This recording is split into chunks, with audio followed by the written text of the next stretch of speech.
La nouvelle a fait l'effet d'une bombe dans le monde du sport américain. Colin Kaepernick, l'ex-star des San Francisco 49ers et son club depuis le début de la saison, accuse les propriétaires des équipes de collusion pour le maintenir hors de la ligue. Il annonce l'ouverture d'une procédure contre la NFL. Si la NFL doit rester une méritocratie, des protestations politiques de principe et pacifiques ne devraient pas être sanctionnées.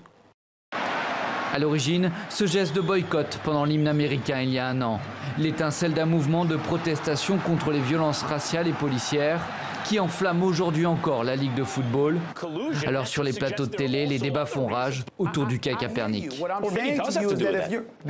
Les propriétaires peuvent dire « j'ai pas besoin de demander l'avis des autres. Si ce joueur est néfaste pour mon équipe, j'ai le droit de pas en vouloir. » Peur de déstabiliser leur vestiaire, peur de ternir l'image du club.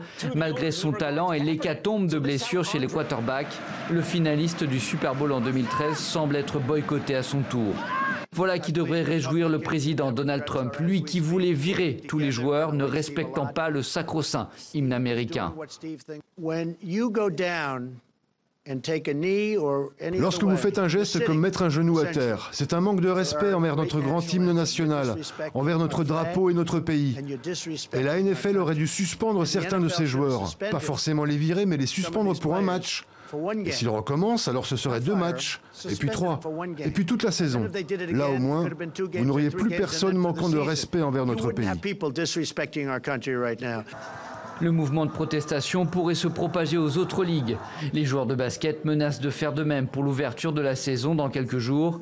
Mais la NBA a déjà prévenu, tout comportement qui sort du protocole est d'ores et déjà interdit.